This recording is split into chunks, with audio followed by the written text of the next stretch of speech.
मां माटी मानुष के नारे से राज्य में परिवर्तन लाने वाली ममता बनर्जी के दुर्ग में सेंध लगाने अमित शाह ने ललकारा। शाह की सियासी स्ट्राइक, ममता के किले में लगेगी सेंध। शाह ने कहा, कोई माई के लाल में अगर ताकत है, रोक सके तो रोक ले। जिसको लेकर मचा बवाल, तो मैं लेकर आया देश का सवाल। नमस्ते, मैं हूं मनीष अवस्थी, हाजिर हूं आपका अपना पसंदीदा डिबेट शो देश का सवाल लेकर। गृह मंत्री अमित शाह आज बंगाल में गरजे। बंगाल में 2 दिनों के दौरे के दौरान शाह ने कूच बिहार से बीजेपी की परिवर्तन यात्रा के चौथे चरण की शुरुआत की और एक जनसभा को संबोधित भी किया। अपने भाषण की शुरुआत शाह ने जय श्री राम के नारे के साथ की और शुरुआत में ही ममता और उनकी सरकार को निशाने पर ले लिया। अमित शाह ने दावा किया कि इस बार बंगाल चुनाव में बीजेपी 200 से ज्यादा सीटें जीतेगी और चुनाव में करारी हार के बाद ममता बनर्जी को जय श्री राम बोलना ही पड़ेगा। शाह ने कहा कि ममता को जय श्री राम का नारा अपमान लगता है। इसके अलावा अमित शाह ने बंगाल में ममता बनर्जी और उनकी सरकार पर क्या हमले बोले, हम सबसे पहले आपको वो सुनाते हैं। ये बंगाल के अंदर माहौल ऐसा कर दिया, जय श्री राम बोलना माने गुनाह है। अरे बंता दीदी, बंगाल में जय श्री राम नहीं बोलना जाएगा तो कहां पाकिस्तान में बोला जाएगा क्या? मुझे बताओ भाइयों, बताओ बहनों, जय श्री राम बोलना चाहिए नहीं बोलना चाहिए? बोलना चाहिए नहीं बोलना चाहिए? तो मेरे साथ दोनों हाथ उठाइए और गगनभेदी नारा लगाइए, जय श्री राम। हमारे आराध्य श्री राम को याद कर गौरव महसूस करते हैं, गौरव। मगर आपको तकलीफ होती है क्योंकि आपको तुष्टीकरण कर एक वर्ग विशेष के वोट चाहिए। क्यों भाई, इनके वोट नहीं है क्या? ये सभी तो जय श्री राम बोल रहे हैं। मैं आपको वादा कराता हूं, चुनाव समाप्त होते ममता दीदी भी जय श्री राम बोलती हो जाएगी, आप चिंता मत करिए। मित्रों, इस बार बंगाल की जनता ने नरेंद्र मोदी जी के विकास के मॉडल और ममता दीदी के विनाश के मॉडल के बीच में पसंदगी करनी है कि बंगाल क्या चाहता है। 30 से ज्यादा कार्यकर्ताओं की हत्या ये तृणमूल के गुंडों ने की। एक को भी पकड़ते नहीं है, एक को भी सजा नहीं होगी, ऐसा वो मानते हैं। अरे ममता दीदी, मैं राजवंशों की वीर भूमि पर बैठकर कहने वाला हूं, हमारी सरकार आने वाली है। हत्या जिन्होंने करी है, इसको चुन चुन कर जेल की सलाखों के पीछे जा रहा है। सरकार आने वाली है, दोनों के अपने दावे हैं। इस बीच आ रही है बड़ी खबर। ममता बनर्जी का कांग्रेस सीपीएम परिवार बीजेपी की मदद कर रहे हैं। कांग्रेस सीपीएम अमित शाह पर भी ममता का बड़ा हमला। अमित शाह बंगाल आकर चुनाव लड़े। जी हां, न्योता दे रही हूं, चुनाव लड़ेंगे। शाह जीते तो मंत्री भी बनाऊंगी। इस वक्त की बड़ी खबर, ममता बनर्जी का बीजेपी और खासकर अमित शाह, गृह मंत्री अमित शाह पर हमला।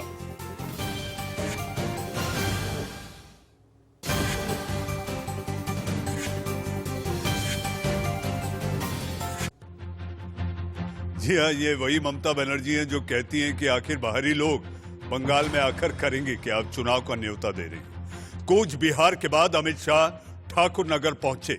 यहां अमित शाह ने मथुआ समाज के लोगों से मुलाकात की और यहां भी ममता बनर्जी पर कई बड़े हमले बोले। यहां अमित शाह ने सीए लागू करने की बात की, साथ ही कहा बीजेपी सरकार आते ही बंगाल में एक नई युग की शुरुआत होगी।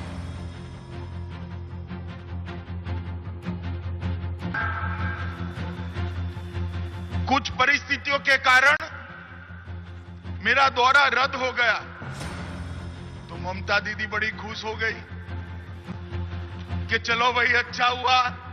अरे ममता दीदी, अभी बहुत देर है, अप्रैल तक मैं बार बार ठाकुरवाड़ी आऊंगा, जब तक आप चुनाव नहीं हारती तब तक आऊंगा। 31 जनवरी 1979 को भूल नहीं सकता।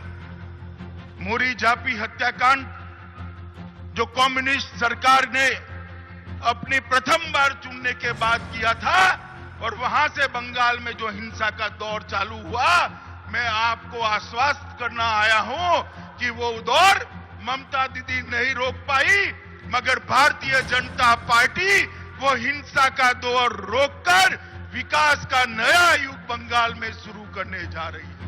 हमने सीए का कानून पारित किया है।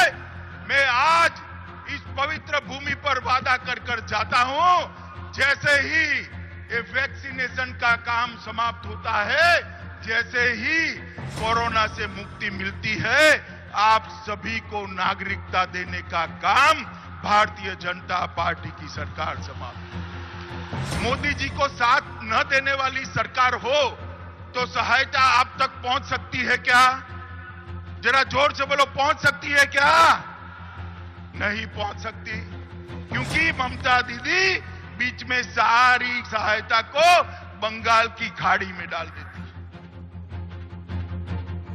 बीजेपी ममता बनर्जी पर हमले लगातार एक के बाद एक कर रही है, तो ममता बनर्जी भी लगातार हमलों का जवाब देने में पीछे नहीं। बीजेपी की रथ यात्रा पर हमला करते हुए कहा कि बीजेपी की रथ यात्रा में बिरयानी और मांस पुलाव चल रहा है।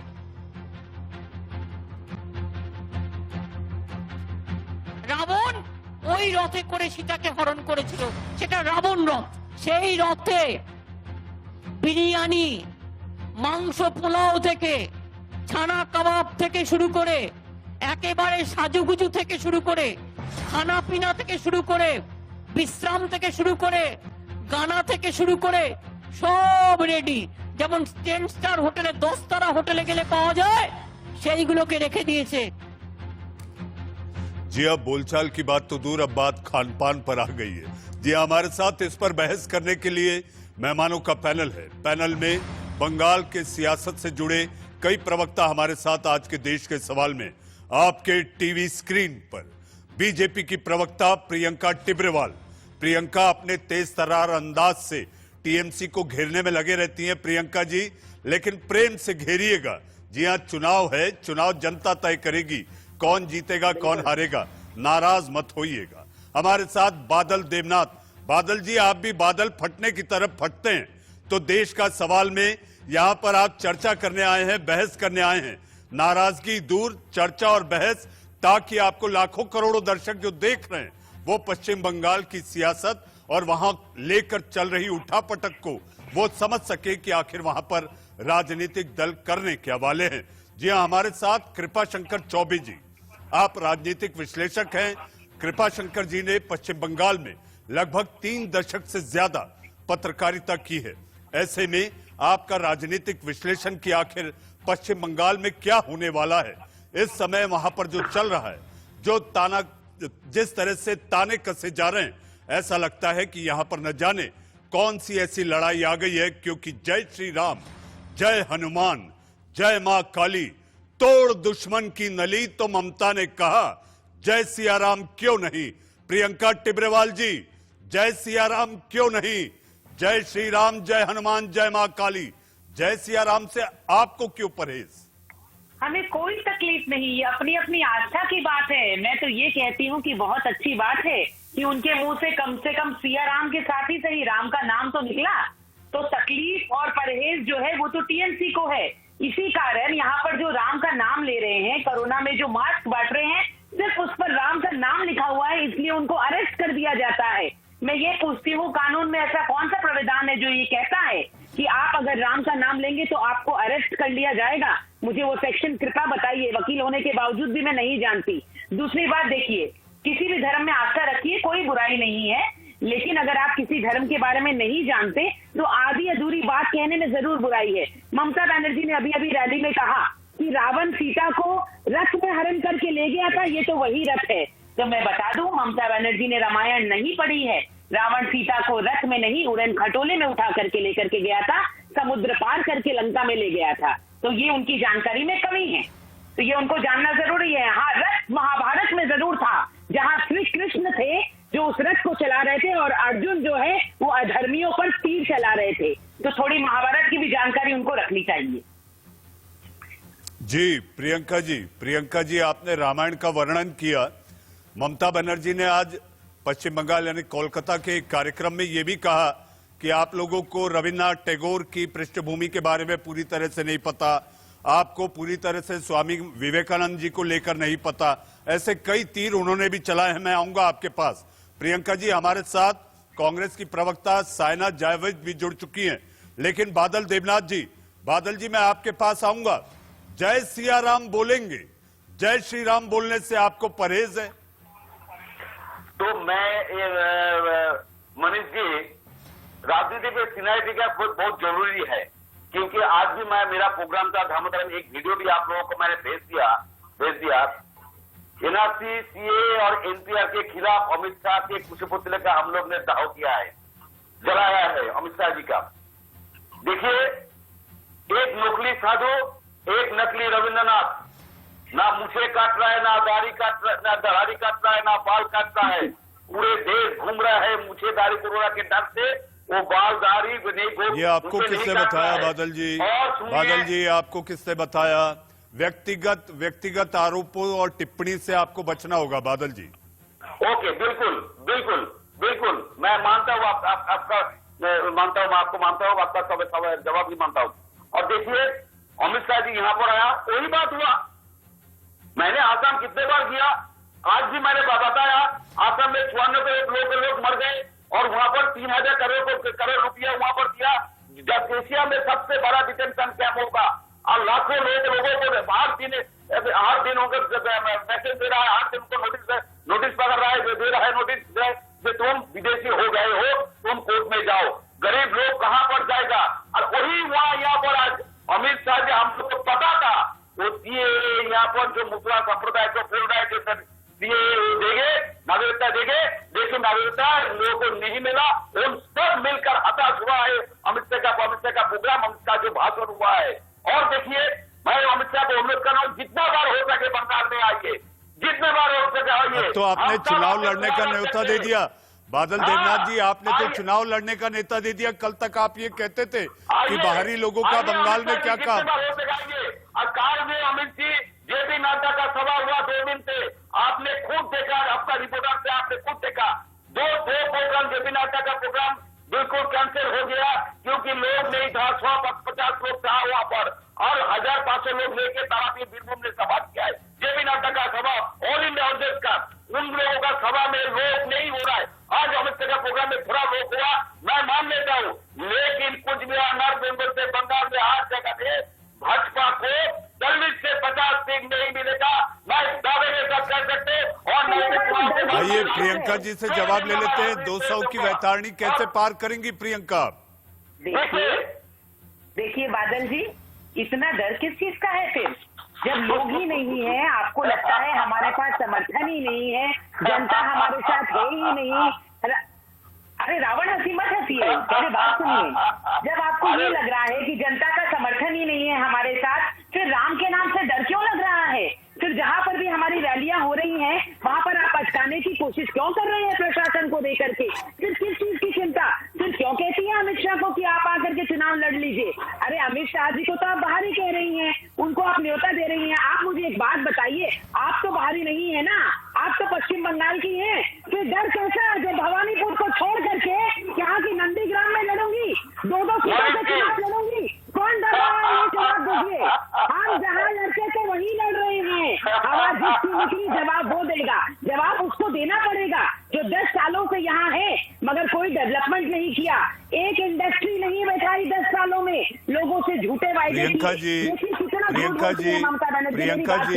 प्रियंका जी, ममता बनर्जी कहती है मैं स्ट्रीट फाइटर हूँ, डरती नहीं। वो आपको रावण कहती है और अब आप बादल देवनाथ को रावण कह रहे हैं। बादल जी, ये रावण जैसी हंसी हंसने की क्या वजह है?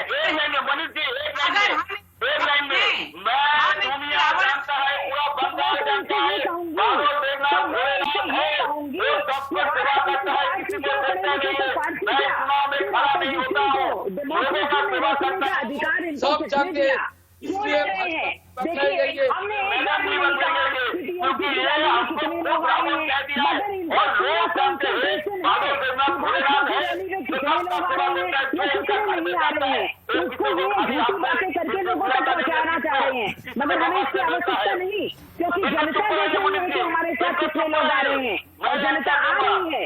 देखिए इनका डर देखिए, भाजपा की सिर्फ 3 सीटें थी यहाँ पर 2016 में, सिर्फ 3 से 99 का सफर इनके पेड एनालिस्ट ने दिया है फिगर, जिनको पैसे तो 200 कैसे होगा प्रियंका जी तब भी 99 पे अटक रहे हैं, 200 कैसे पहुंचेंगे? प्रियंका जी 3 से 99, आपका लक्ष्य तो 200 का है। मैं क्या, आपने मेरी बात इनके चिल्लाने के कारण सुनी नहीं। मैंने क्या कहा कि जिसको ये भाड़े पर लाए हैं पेड एनालिस्ट को, उन्होंने 99 का फिगर दिया है, हम तो 200 पर पहुंचेंगे। तो इनकी सोच देखिए, ये खुद 3 से 99 कहते हैं, तो हम तो जो है 99 के फेर में प्रियंका जी 99 के फेर में प्रियंका जी 99 का फेर है और अभी वक्त लगेगा, क्योंकि जनता तय करेगी किसको कितने मिलेंगे। बादल देवनाथ जी जी जी प्रियंका मैडम मेरा छोटे भाई है, उसको पता नहीं है जो पूरे बंगाल बादल देवनाथ से पूरा देश हार रहते, जहाँ पर जाता हूँ तो मुझे भोलेनाथ कहते हैं, बादल देवनाथ चुनाव में लड़ते नहीं है, वो लोग को सेवा करते फ्री में, मेडिसिन फ्री, भगाना फ्री, सब कुछ फ्री रहता है बादल देवनाथ। मुझे पता है आप शिव भक्त हैं, मुझे पता है आप शिव भक्त हैं और भक्त में रहिए। इस समय आप टीएमसी की भक्ति कर रहे हैं, इस समय आप टीएमसी की भक्ति कर रहे हैं बादल देवनाथ। मेरी बहस धार्मिक मसले पर नहीं है, आपके चुनाव धार्मिक मसले पर लड़े जा सकते हैं, मेरी बहस धर्म को लेकर नहीं है।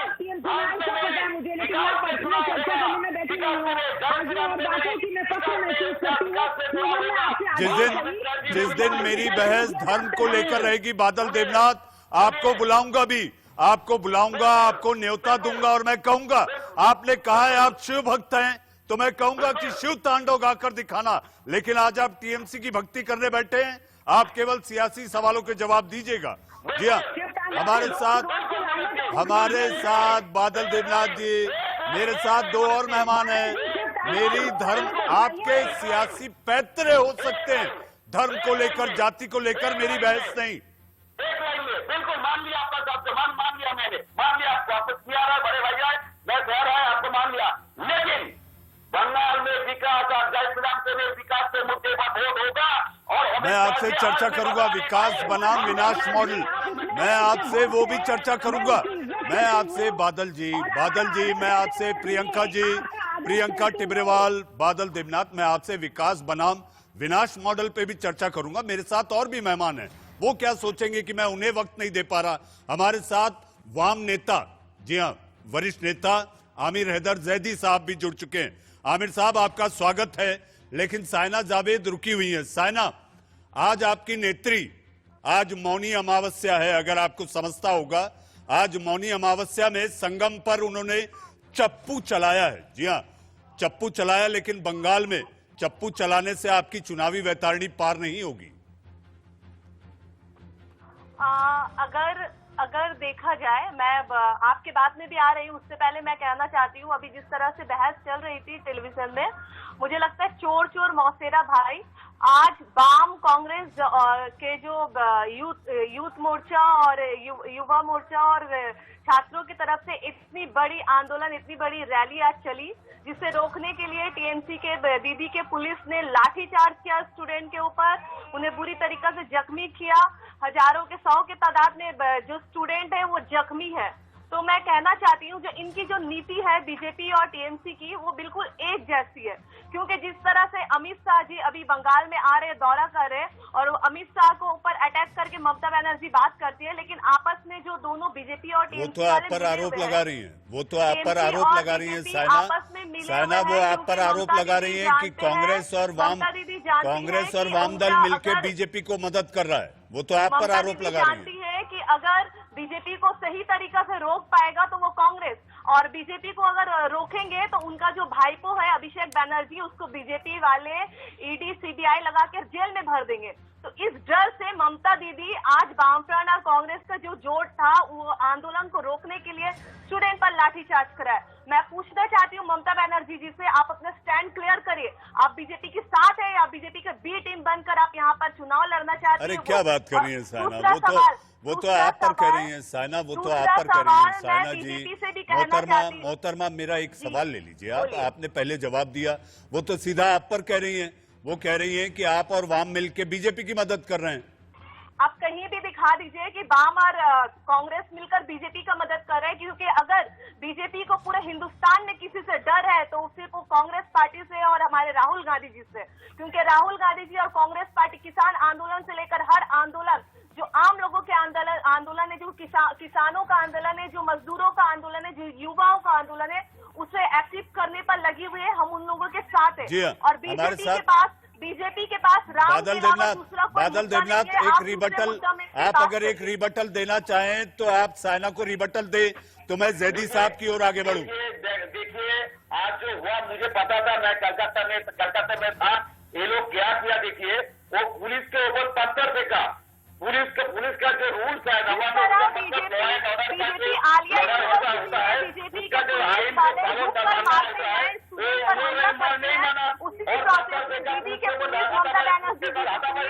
स्टूडेंट पर अटैक करते हैं। हमारे डेमोक्रेसी राइट है आंदोलन करने का, लेकिन उस राइट का तो बंगाल में छीना जाता है।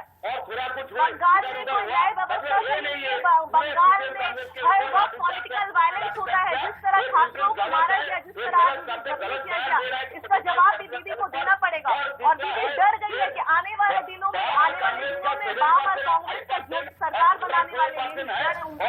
साइन बोर्ड हो गया, भी यहाँ पर साइन बोर्ड तो बीजेपी होने वाले हैं। बीजेपी में अब कोई बचने वाला नहीं है। बीजेपी तो TMC party, election commissioner party अब बीजेपी होने वाला है। जी हाँ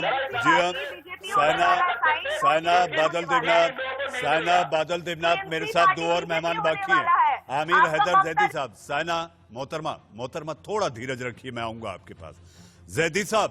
जैदी साहब अमित शाह ने सीधे तौर पर कहा, यह पहली बार ऐसा है कि जिस तरह से सीपीआई के दौरान हिंसा होती थी चुनाव में, वो ट्रांसफर हुई टीएमसी पर, और साथ साथ ये कहा गया कि टीएमसी कुछ अलग नहीं, ठीक अतीत में जैसा था वैसे ही होगा।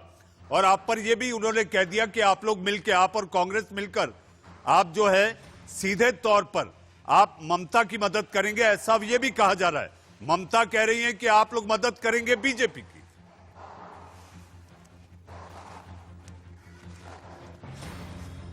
अवस्थी जी, एक शेर याद आ रहा हबीब जालिब का, ए चांद यहाँ ना निकला कर, बेनाम से सपने देखा कर।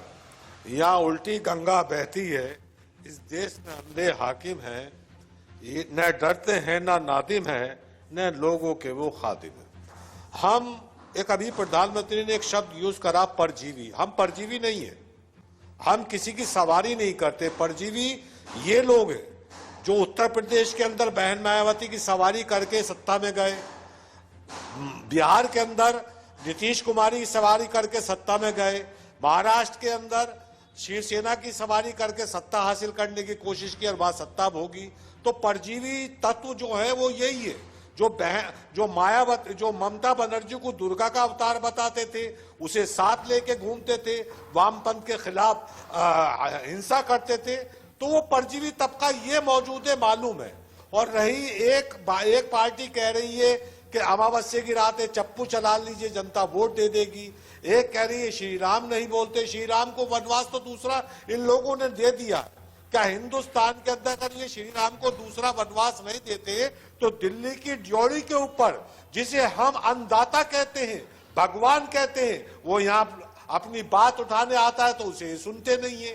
उसे ये परजीवी बताने की बात करते हैं, उसे नाली का कीड़ा बताने की बात करते हैं, जोक बताने की बात करते हैं। अरे देश की जोक तो ये है जो दो देश के ऊपर चिपक गए और देश को चूसने का काम कर रहे हैं, पूरे देश को बेचने का काम कर रहे हैं। चुनाव आ रहा है तो चुनाव पे बात करिए ना, अर्थव्यवस्था पे बात करते हैं, शिक्षा पे बात करते हैं, स्वास्थ्य पे बात करते हैं, बेरोजगारी पे बात करते हैं, मिनिमम वेज पे बात करते हैं। गैस इस बात पे हो रही है, प्रियंका जी, गैस इस बात पे हो रही है पश्चिम बंगाल की यही हालत छोड़ी है। सुन लीजिए, जवाब तो आपको भी सुन देना पड़ेगा लीजिए, सर। मान्यवर सुनिए, ममता बनर्जी मान्यवर 10 साल सुनिए, में जो सुनिए, किया आपने बहस 34 किस बात पे सालों हो में रही किया है, ये मैं है? मानती हूँ, देखिए, मगर सिखाया तो आपने ही है। अवस्थी जी, ये अवस्थी जी, राजनीति सीखी तो प्रियंका आपने ही जी, है, मैं चुप ममता बैठा प्रियंका था जी, और प्रियंका मैं जी, सुन रहा प्रियंका था। जी, प्रियंका जी, मेरा आग्रह है, क्योंकि जिस तकनीक मैं के फॉर्मेट पर हम ये बहस करते हैं उसमें एक वक्त पर एक ही अगर पैनलिस्ट बोले तो बहस ज्यादा बेहतर होगी। मुझे जैदी लगा साहब, आप already अपनी उनके बात सारे points आप खत्म अपनी हो बात गए हैं। पूरी करें, आप नोट करके रख सकती हैं, आप रिबटल आए, आप रिबटल दे सकती हैं, आप नोट कर सकती हैं। जैदी साहब, आप अपनी बात पूरी करें तो मेरे साथ राजनीतिक विश्लेषक कृपाशंकर चौबे भी बाकी हैं। जैदी साहब। जी जी, अब शिक्षा पे हम पिछले दिनों से किस चीज पर बहस कर रहे हैं कि ममता बनर्जी की पार्टी के किसी कार्यकर्ता ने बीजेपी के कार्यकर्ता को पत्थर मार दिया, या बीजेपी के लोगों ने ममता बनर्जी के कार्यकर्ता को पत्थर मार दिया, या ममता बनर्जी ने बीजेपी की रैली को रोक लगा दी। हम बहस इस चीज पे कर रहे हैं। मैं इसे राजनीतिक हिंसा नहीं कहता हूं, मैं इसे गैंगवार कहता हूं, जो कि दोनों एक ही जगह से पैदा हुए। ममता बनर्जी भी आरएसएस के गर्भ से पैदा हुई है और बीजेपी भी आरएसएस के गर्भ से पैदा हुई है। इनके डीएनए में हिंसा है, हिंसा के अलावा कुछ और नहीं, इनके विचारधारा में हिंसा मौजूद है। लेकिन 37 साल के कार्यकाल में अवस्थी जी आप हंस रहे हैं, मुझे भी हंसी आ गई आपके आमिर साहब, जिस तरह से आरोप आप पर लगते रहे, आपके 3 दशक के राजपाट को लेकर जो इतिहास है, जो अतीत है, मैं इस पर आऊंगा। हमारे साथ राजनीतिक विश्लेषक कृपाशंकर चौबे जी भी है। जैदी साहब रुकिए जरा। कृपाशंकर जी, मेरा आपसे सवाल है, ये पहली बार पश्चिम बंगाल में धर्म और जाति के नाम पर लड़ाई है। देखिए, ये पहली बार ये कहना उचित नहीं होगा। जोगेंद्र नाथ मंडल एक ऐसे दलितों के नेता थे जिन्होंने, और पूर्वी बंगाल में उनका बहुत असर था, और वे तो पाकिस्तान की पहली कैबिनेट में इसीलिए मंत्री बनकर गए क्यों, एक सपना लेकर के गए कि पूर्वी बंगाल में दलितों की, नमशूद्रों की वो रक्षा कर पाए। और बार बार वो मांग करते रहे कि 3 मंत्री दिए जाएं दलितों के बीच से, नमशूद्र समुदाय से। लियाकत अली खान ने वो बात नहीं मानी। तो पाकिस्तान की पहली कैबिनेट में जो सपना लेकर गए थे जोगेंद्र नाथ मंडल, और वे पूरे पश्चिम बंगाल और पूर्वी बंगाल उस समय जो बाद में बांग्लादेश बना, तो दोनों ओर उनका इतना असर था, इतना प्रभाव था कि अंबेडकर जब महाराष्ट्र से चुनाव हार गए तो ले जाकर के वहां से जिता करके ले आए। तो जब उन्होंने देखा कि नहीं, आजादी के बाद भी जो एक समुदाय के कट्टरपंथी लगातार हमले कर रहे हैं, तो जोगेंद्र नाथ मंडल चले आए, बंगाल में चले आए। और उसी समय देखिए, जब वहां दलितों की रक्षा नहीं हो पा रही थी तो 1948 में गुरुचंद ठाकुर और हरिचंद ठाकुर के जो परिजन थे वे चले आए। और 1948 में जब गुरुचंद के पौत्र यहाँ चले आए, प्रमोद रंजन विश्वास, उन्होंने 19वीं शताब्दी के मध्य में चौबे साहब, बीजेपी भी यही कह रही है परिवर्तन करने के लिए। चौबे साहब, बीजेपी भी यही कह रही है। कूच बिहार से आज गृह मंत्री ने पश्चिम बंगाल की कूच की है। चौबे साहब, रंजन विश्वास को जब लगा कि नहीं, पूर्वी बंगाल के दलित सुरक्षित नहीं है, उन पर लगातार हमले हो रहे हैं, शत्रु अर्पित कानून लागू हो गया है, तो वे चले आए। अब मतुआ धर्म का एक बड़ा जब व्यक्ति चला आया यहाँ, और फिर बनगांव में, फिर जहां पिछले साल उन्हीं की पत्नी थी बड़ो माँ बीणा पाणी देवी, तो मतुआ धर्म महासंघ दलितों का सबसे बड़ा संगठन रहा है। आज वहां में शाहजी का जाना, जी हाँ, चौबे साहब, लुभाने रिझाने के लिए, मतुआ समुदाय को लुभाने रिझाने के लिए उनके बीच जाकर, उनके साथ बैठकर भोजन करना, खान पान की सियासत भी हो रही है। बड़े बड़े धार्मिक स्थलों पर जाकर वहां पर यह अपनी अस्मिता दिखाना कि हमारी संस्कृति यहाँ की बंगाल की अस्मिता के करीब है। इन सारी बातों पर करीब बादल देवनाथ हमारे साथ राजनीतिक विश्लेषक के रूप में, कृपाशंकर चौबे जी और वाम नेता, वरिष्ठ नेता आमिर हैदर जैदी साहब हमारे साथ हैं। हमारे साथ प्रियंका टिब्रेवाल जी। प्रियंका जी, मैं देख रहा था आप लगातार कागज पर सारे पॉइंट्स नोट करती जा रही थी, और आज आपने ये भी बता दिया कि आप पेशे से वकील हैं, तो पॉइंट्स को नोट कर कर अब उसको जवाब देना, मुझे ऐसा लगता है आप अपने तर्कश से तीर निकालने के लिए तैयार हैं। लेकिन मैं ये चाहूंगा कि आप बताएं, विकास बनाम विनाश मॉडल, आखिर वो मॉडल क्या है जो सोनार बंगला बनाएगा? देखिए, ये मॉडल जो है उसको कहेंगे हम परिवर्तन का मॉडल, और परिवर्तन इन द रियल सेंस, क्योंकि ममता बनर्जी ने नारा तो लगा दिया था परिवर्तन का, लेकिन उनका परिवर्तन क्या था? पश्चिम बंगाल को क्या मिला? लॉलेसनेस। पश्चिम बंगाल को क्या मिला? एक ऐसी डेमोक्रेसी जहां डेमोक्रेसी सिर्फ नाम के लिए एग्जिस्ट करती है और लोग अगर सरस्वती पूजा भी मनाने जाए तो भी उनको परमिशन नहीं मिलती। स्कूलों में सरस्वती पूजा मनाना मना है। और ये ऐसी डेमोक्रेसी उन्होंने दी पश्चिम बंगाल को जहां अगर आपको ये क्या कहते हैं मुहर्रम अगर पड़ता है दुर्गा पूजा के दिन, तो मुहर्रम के लिए दुर्गा पूजा के विसर्जन को रोका जाएगा।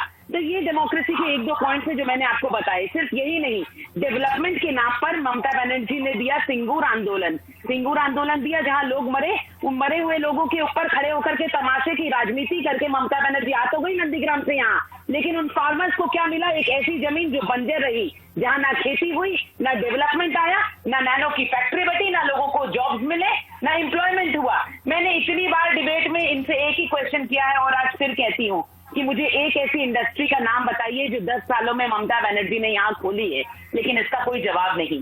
दूसरी बात जो सीपीएम के नेता बादल जी आ रहा हूँ, बादल जी आ रहा हूँ। प्रियंका जी अपनी बात पूरी करें। पॉइंट सारे बोल दीजिए, फिर आप सबसे जवाब ले लीजिएगा। सीपीएम के जो सर यहाँ बैठे हुए थे, अभी वो वायलेंस की बात कह रहे थे कि पश्चिम बंगाल वायलेंस, हाँ झूठ नहीं कह रहे थे, बिल्कुल सही कह रहे थे, वायलेंस तो है, हम तो मान ही रहे हैं, लेकिन पिता पे घोड़ा आधा नहीं तो थोड़ा, सीखा किससे है? आप ही लोगों से तो सीखा है। और सीपीएम के मुंह से या सीपीआईएम के मुंह से वायलेंस की और ह्यूमन राइट्स की इस तरह की बातें शोभा नहीं देती। इनका ह्यूमन राइट जो है वो सिर्फ याकूब मेनन के लिए है। ये क्यों भूल जाते हैं कि जो इन्होंने लोगों को मारा है जान से, ये सारी बातें 1970 की शहनबाड़ी कैसे भूल सकते हैं? 1979 की मर्ची झांसी कैसे भूल सकते हैं? जहां मैं कहती हूँ बांग्लादेश से जो हिंदू आए थे उसको इस तरह की मौत दी इन्होंने कि लोग डर जाएंगे आज भी सुनकर के। गोलियां चलाई, छोटे छोटे बच्चे और औरतें समुद्र में जवाब ले लूं? प्रियंका जी जवाब लेना की। होगा। प्रियंका जी जवाब लेना होगा क्योंकि कुछ और सवाल है जो आपसे पूछने हैं। आखिर आपके पास ऐसी कौन सी वॉशिंग मशीन है? विपक्ष ये कह रहा है पश्चिम बंगाल में आपके पास एक वॉशिंग मशीन है, उनका काला कपड़ा आता है, आपके पास बिल्कुल झाग जैसी सफेदी के साथ आ जाता है। नाम जरूर मुझे भी बताइएगा। जी हाँ, बादल देवनाथ आपने सुना, आपके गुंडा प्रमुख के सामने बीजेपी का बूथ प्रमुख होगा। गुंडागर्दी जो आपने राज्य में फैलाई है, बीजेपी उसका जवाब देने उतरेगी। जितनी हिंसा होगी उतनी ताकत से बीजेपी उतरेगी, ऐसा बीजेपी कह रही है। देखिए, प्रियंका को मैं बोल रहा, प्रियंका मैडम को मैं बोलना चाहता हूँ। प्रियंका मैडम एक बार बोल दीजिए, बाद में बोलिए। मुझे 1 मिनट टाइम दीजिएगा, क्योंकि उससे ज्यादा टाइम दीजिए, मुझे भी टाइम दीजिएगा 1 मिनट से। 5 करोड़ का रॉथ बनाया है, उसमें क्या नहीं है? शौचालय से सब कुछ वहां पर है, खाना पीना 5 स्टार होटल जैसा सब कुछ है। 5 करोड़ का 4 रॉथ यहाँ पर आया और पूरा बंगाल घूम रहे। और उसमें कौन कौन जा रहा है? वही मुकुल राय, जेपी नड्डा, अमित शाह जी, सब वही 5 करोड़ का 5 स्टार 10 स्टार 7 स्टार होटल जैसा जो रॉथ बना है उनमें घूम रहा है। और एक बात देखिए मुनीष जी, 2021 में 5 राज्यों में चुनाव है, लेकिन असम में भी चुनाव है, तमिलनाडु में चुनाव, बंगाल में भी चुनाव है, लेकिन हर दिन पैसेंजर ट्रेन के तरह यहाँ पर आ रहा है, जा रहा है। अमित शाह, जेपी नड्डा, जितना सेंट्रल मिनिस्टर है सब आ रहा है, जा रहा है, पैसेंजर ट्रेन की तरफ जा रहा है। लेकिन हाल तो यही है, सभा में लोग नहीं हो रहा। आज हुआ अमित शाह का प्रोग्राम में, मैं मान लेता हूँ थोड़ा कुछ हुआ, लेकिन नहीं तो हुआ सीट चाहिए। और मतलब मैं बार बार यही कह रहा हूँ, धर्म के नाम पर यहाँ पर वोट होगा, क्योंकि प्रियंका मैडम भी जानते हैं बंगाल के पूरे बंगाली समाज विश्व भर में जो बादल जी दीदी की वो तस्वीर भी देखिए, दीदी की वो तस्वीर भी देखिए। दीदी की एक तस्वीर आपको पता है, ममता दीदी की एक तस्वीर, अगर आप धर्म और जाति की बात छेड़ेंगे तो ये बात दूर तक जाएगी। मेरे साथ और भी मेहमान है बादल जी, मेरे पास समय कम है, मेरे पास वक्त कम है, मुझे और भी मेहमानों के पास जाना है। जी हाँ, बादल देवनाथ जी, बादल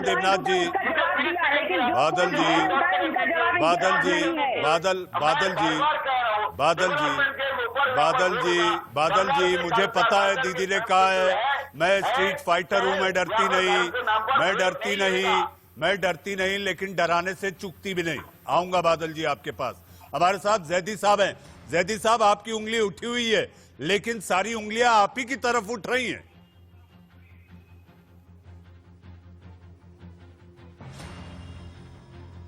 पहले तो बीजेपी वालों को माफी मांगनी चाहिए बंगाल की जनता से और देश की जनता से, क्योंकि ममता बनर्जी को ये दुर्गा का अवतार बताते थे।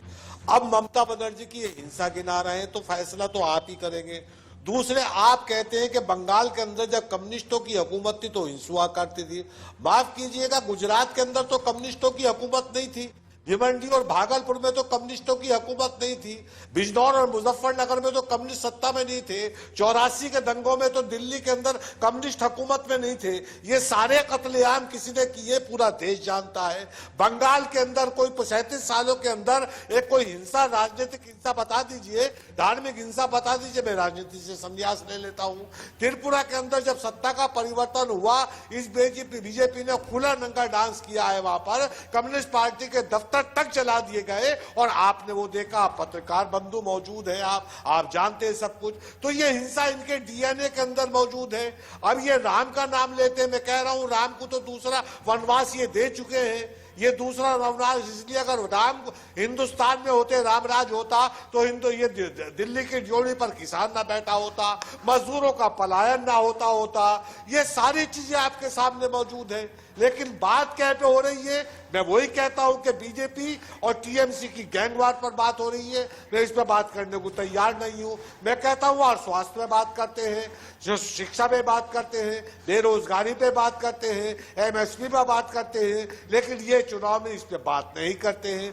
बात कैसे हो रही है? पिछले 3 साल से बंगाल के अंदर हिंसा पे बात हो रही है, तो क्या हिंसा पे वोट होगा? 130 लोग मारे गए। जनता इस पे वोट जैदी साहब, बीजेपी के 130 कार्यकर्ता मारे गए हैं, ये आंकड़ा आज गृह मंत्री ने दिया है।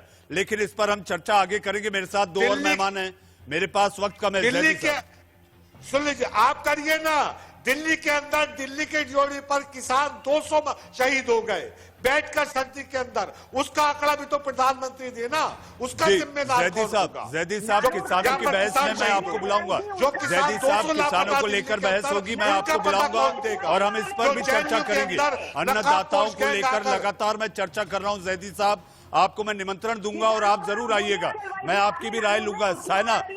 साइना जावेद, छोटा सवाल छोटा जवाब। आप ना 3 में ना 13 में, आपका वहां पर क्या आता पता किसी को पता नहीं।